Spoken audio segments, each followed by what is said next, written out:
हरियाणा में 18 क्षेत्रों से निकाय चुनाव चल रहे हैं, जिनमें जिला कैथल एक प्रमुख सीट मानी जाती है और ये रणदीप सुरजेवाला का गढ़ भी माना जाता है। बीते दिनों इन चुनावों में रणदीप सुरजेवाला का एकदम से कूद पड़ना कहीं ना कहीं भाजपा उम्मीदवार सुरभि गर्ग और रणदीप सुरजेवाला के कैंडिडेट आदर्श थरेजा में आपस में बराबरी की स्थिति और कांटे की टक्कर को दिखाने लगा था। लेकिन बीती रात कैथल में सीएम मनोहर लाल खट्टर और पंजाबी समुदाय के जो कैलाश भगत हैं हैफर्ड चेयरमैन, उन्होंने जो वीसी मीटिंग की, उन सबको पंजाबी जो वोट थे उनको कैलाश भगत जी ने जो है पार्टी के साथ जोड़ा।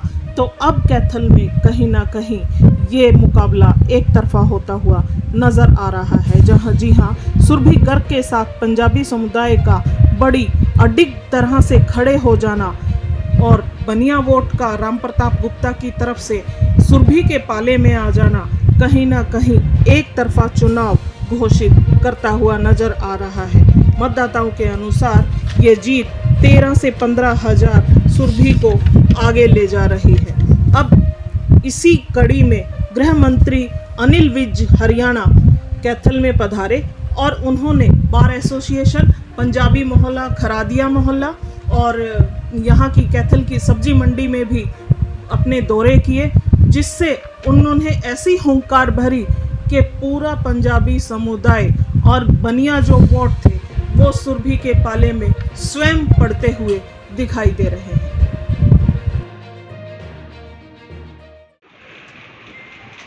लोगों का भला करना चाहता हो, हिम्मती हो और सहयोग करने वाला,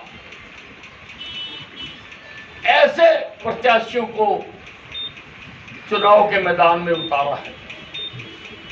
और आपके कैथल से भी सुरभि गर्ग जो सुशिक्षित है, अच्छी तरह से पढ़ी हुई हैं, उनको यहां से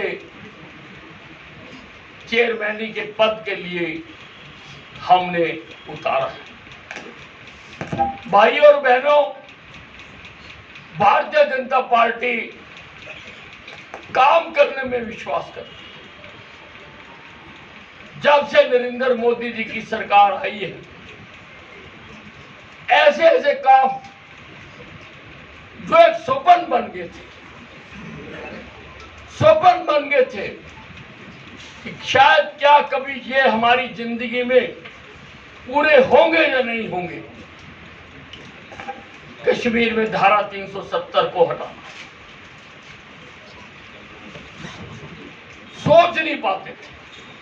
श्यामा प्रसाद मुखर्जी ने एक निशान, एक विधान, एक प्रधान के लिए अपना बलिदान दे दिया। हमने भी न जाने कितनी बार संगठन के आह्वान पर इसके लिए आंदोलन किए होंगे, लेकिन सपना लगता था। प्रधानमंत्री मोदी ने धारा 370 हटाकर उस सपने को साकार किया।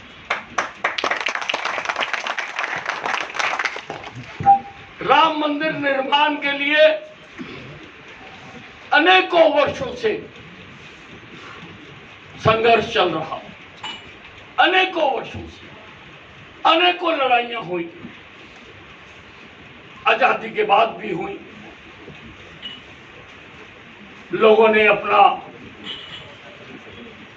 उसके प्रति कटिबद्धता दिखाने के लिए 2 आंदोलन भी हुए, लेकिन नरेंद्र मोदी जी ने राम मंदिर निर्माण का रास्ता प्रशस्त कर दिया और आज राम मंदिर बनकर तैयार हो। पाकिस्तान रोज आता था, हमें मारता था, हम श्रद्धांजलि देते थे और घर बैठ जाते थे और वो चला जाता था। सिलसिला हो गया था कि रोज आता था, मारता था हमारे लोगों को और चला जाता था। पहला प्रधानमंत्री है, हमने अनेकों प्रधानमंत्री देखे, नरेंद्र मोदी पहला प्रधानमंत्री है जिसने पाकिस्तान को सबक सिखाने के लिए पाकिस्तान की सीमाओं में घुसकर जाकर मारो। हमारे हरियाणा की शान, हमारे शेर दिल स्वास्थ्य एवं गृह मंत्री श्री अनिल विज जी, हमारे विधायक माननीय लीलाराम जी, हमारे हैफेड के चेयरमैन श्री कैलाश जी, हमारे जिला के अध्यक्ष श्री अशोक गुज्जर जी, मंच पर बैठे सभी सम्मानित एवं वरिष्ठ नेता, बार काउंसिल के प्रेसिडेंट रविंदर तंवर जी और उनकी टीम के सभी सदस्य, बार एसोसिएशन के प्रेसिडेंट रविंदर तंवर जी और उनकी टीम के सभी सदस्यों को मैं अपना अभिवादन व्यक्त करती हूँ और उन्हें प्रणाम करती हूँ।